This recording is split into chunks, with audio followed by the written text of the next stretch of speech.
La mosquée de Paris. Oui. Et la mosquée de Paris, c'est quoi? C'est une vision de l'islam qui est une vision à laquelle on pourrait faire avec laquelle on pourrait faire des comparaisons avec la vision d'aujourd'hui, puisque en 1926, ça pose aucun problème que de construire une mosquée. Pourquoi? Parce que c'est un islam. C'est un islam de colonisé, c'est un islam sous l'égide coloniale, parce que la France est voulue aussi, on a parlé de l'Europe, mais avec la colonisation, la France est voulue une puissance méditerranéenne, voire même arabe. Napoléon III a voulu construire le royaume arabe, dont il aurait été un peu comme le roi des Indes, la reine d'Angleterre était aussi reine des Indes, et bien lui, il s'était bien vu empereur de France et aussi éventuellement roi des Arabes, d'une certaine manière. Un projet qui montrait qu'il y avait là des dessins de domination. Et donc, effectivement, on se rend compte qu'à ce moment-là, cette question coloniale est une question centrale et que la mosquée de Paris, qui est construite en 1926, c'est aussi une manière de saluer les soldats musulmans qui se sont battus pour la France. Et d'une certaine... Oui. Justement, ça me fait penser à quelque chose. Je t'ai coupé, excuse-moi. Justement, qu'est-ce qui fait qu'aujourd'hui, il y a quand même, entre ce moment particulier, où à la limite ça semblait presque évident, c'était la possibilité d'une intégration, c'était plus logique. Pourquoi aujourd'hui c'est si tendu? On se rend compte quand même aujourd'hui qu'il y a des problèmes avec justement tout ce qui est signe religieux. Est-ce qu'il y a une crispation de la question de la laïcité? Est-ce qu'il y a une crispation tout court parce que d'un autre côté, quelque part, il y a une lettre d'un philosophe musulman qui disait dernièrement il faudrait aussi que les musulmans se disciplinent un peu, se réapprennent certaines choses pour essayer d'être peut-être parfois plus sociables, pour s'intégrer plus facilement. On demande des efforts aussi à ceux qui ne seraient pas musulmans, etc. Finalement, on constate qu'en ce moment, il y a un problème de civilisation. En tout cas, on aurait envie de dire qu'il y a un choc de deux civilisations et qui ont des difficultés à s'entendre. Oui, on peut se poser... Alors, je pense que la période des années 30 était aussi une période de tension très forte au sein de la société. Pas tellement sur la question religieuse. Pas tellement sur la question religieuse, où la laïcité en 1900, dans les années 30 n'est pas un débat véritable. C'est-à-dire qu'on ne débat pas sur la question de la laïcité qui est considérée comme un fait acquis. Mais pourtant, c'était plutôt la loi de la laïcité. La loi de 1905, elle est en place, même si la mosquée de Paris est une entorse, mais bon, une entorse que tout le monde accepte sans rechigner à la laïcité. Et donc, d'une certaine manière, c'est pas sur ce point-là que les tensions existent, elles existent dans d'autres domaines. Mais finalement, ce qui est intéressant, c'est de comprendre en quoi les sociétés sont tendues à ce moment-là, avec quel ressort. Hein. Alors, effectivement, aujourd'hui, on se rend compte que, bien entendu, cette question de la laïcité pose la question justement d'une France. Est-ce que la France d'aujourd'hui doit être la même que celle qui existait il y a un siècle ou il y a 60 ou 70 ans? Est-ce que finalement cette diversité qui fait partie de notre quotidien, est-ce qu'il faut la gérer avec les mêmes outils qu'on l'a géré il y a 50, 60, 70 ans, ou est-ce qu'il faut inventer quelque chose de nouveau? Ça, c'est un vrai questionnement qui amène à ces questionnements, à ces problématiques liées à l'identité nationale, en particulier à l'islam, qui est sans doute un élément important. D'ailleurs, ici, ce qui tend beaucoup la société, il y a un autre chapitre qui le traite, péril rouge, péril vert. Aujourd'hui, péril vert, la peur de l'islam, à l'époque, la peur du communisme. Le communisme est aujourd'hui évacué d'une certaine manière. C'est vrai que pendant des années, il y a eu des gens qui ont été payés pour surveiller s'il n'y en avait pas un qui appuierait sur le bouton. Les années 30, c'est la peur du communisme. La montée du parti communiste inquiète, mais grandement la société. Inquiète fortement même la société. Et il y a tout un ensemble de problématiques autour de cela. Et les tensions sont fortes. Sur cette progression de parti communiste qui, jusqu'en 1934, est un parti non républicain. Qui veut la révolution, et une révolution de type révolution russe, qui inquiète beaucoup. Un peu comme aujourd'hui on s'inquiète d'un islam qui prendrait, la djihad, oui, et qui prendrait un peu le modèle de la révolution en Iran, de 1978. Et pourquoi la menace ne viendrait-elle pas, parce qu'on pourrait penser que l'Europe, finalement, ça pourrait être une guerre civile qui pourrait finalement la menacer véritablement, mais pourquoi ça ne viendrait pas de l'extérieur? Pourquoi finalement ces Daesh et autres entités que je ne nommerai pas, qui se déplacent progressivement et qui essaient de conquérir petit à petit toute une partie de l'Orient qui leur était pas acquise, qui essaient finalement d'intégrer l'Afrique maintenant, et de remonter finalement, ça fait presque peur, si demain ils s'installent directement sur la Méditerranée, on n'est pas si loin que ça, nous ici. Pourquoi à un moment donné il n'y aurait pas cette espèce de transposition d'une autre civilisation qui finalement, on rejouerait l'histoire à Poitiers, faudra remonter et récupérer, comme il a été dit dernièrement sur Internet par un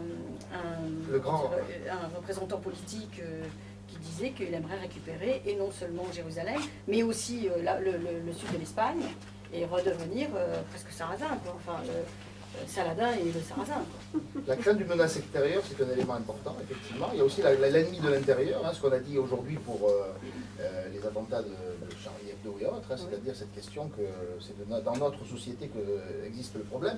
Donc cette double articulation, la peur je dirais, d'une agression extérieure, qui a beaucoup fonctionné aussi dans les années 20 et 30, on a beaucoup évoqué justement ce danger venu d'étrangers, et en même temps, d'ailleurs qui va se manifester avec les Allemands hein, en 1940, mais en même temps aussi le danger de l'intérieur qui est partout, c'est-à-dire voilà, les communistes, c'est un danger de l'intérieur, la violence dans laquelle se trouve la société, puisque par exemple, ce qui est intéressant à comparer, on ne l'a pas vraiment fait parce qu'on n'avait pas les éléments à ce moment-là, comment est-ce que dans les années 30, on a des attentats, et notamment un attentat qui tue un président de la République, un Russe, Korgoulov, qui critiquait le gouvernement pour justement être trop près du pouvoir soviétique, et bien va tuer le président Paul Doumer en 1932 dans un attentat qui va provoquer évidemment une émotion. Imaginez si on tuait aujourd'hui le président de la République. Alors on est émotionné à juste titre des attentats contre Charlie Hebdo, mais il ne faut pas oublier que dans le passé, ces tensions existaient déjà bel et bien.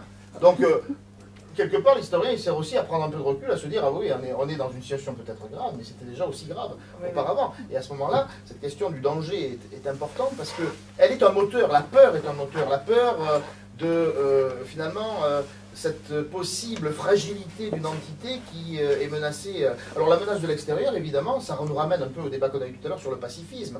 Comment est-ce que cette société française est taraudée, comme elle est aujourd'hui, par une sorte de pacifisme qu'il faut à tout prix maintenir, et bon, on peut souscrire à ça, cette idée que tout ce qui peut être de l'ordre de menacer la paix est sans doute un élément qu'il faut absolument repousser. Ce qui amène effectivement, tu as parlé du terme de mou de Molasson, qui amène effectivement les sociétés pacifiées de l'Europe à repousser toujours au dernier moment des possibles, comment dire, mises en avant de la puissance de cette Europe, notamment dans le contexte de la Crimée actuelle. Hein.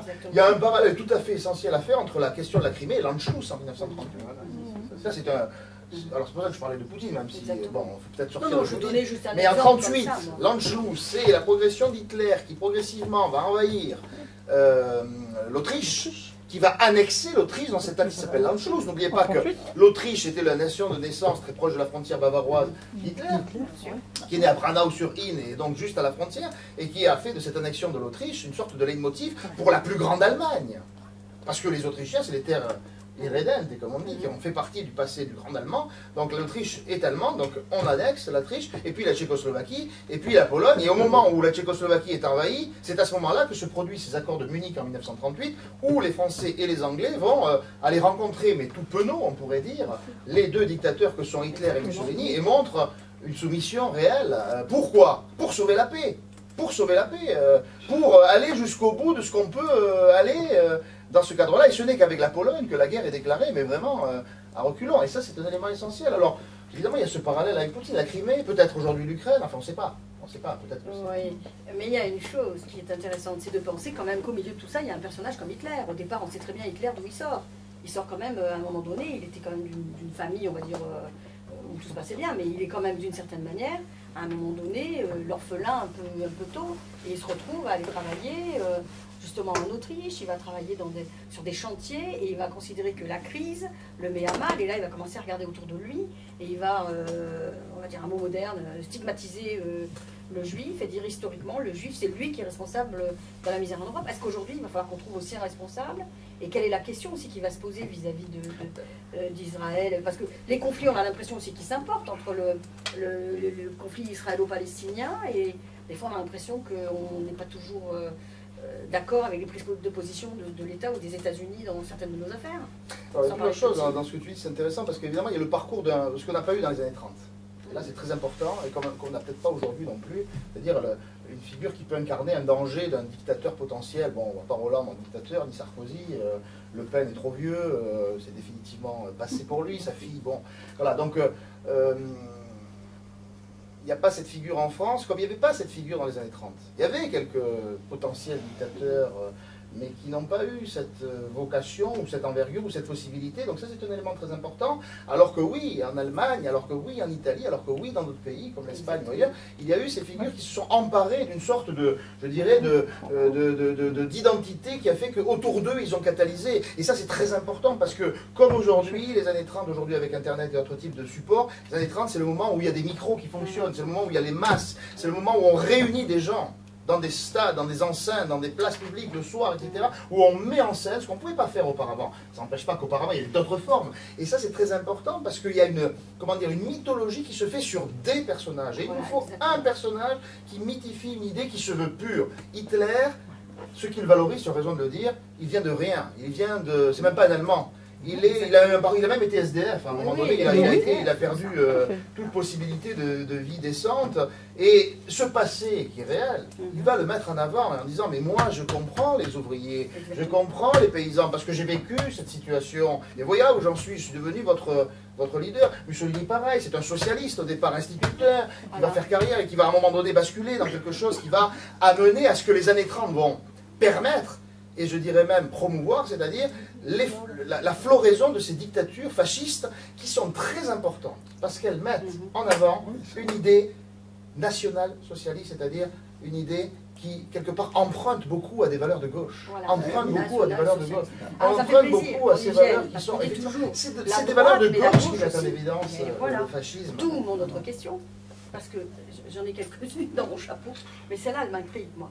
Le fait que, justement, on ait pensé à un profil, entre guillemets, Hitler, qui est cet homme qui a connu, entre guillemets, il a été SDF, il a connu une sorte de misère, et qui a montré à un moment donné ceux qui, en quelque sorte, l'exploitaient, et il a désigné des responsables.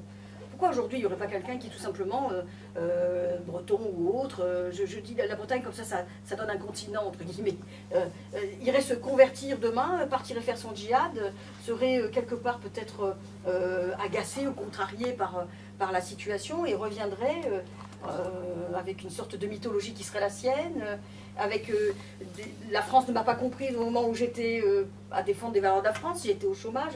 Pourquoi il n'y aurait pas... alors là, c'est la fiction philosophique, je suis dans l'imaginaire le plus absolu.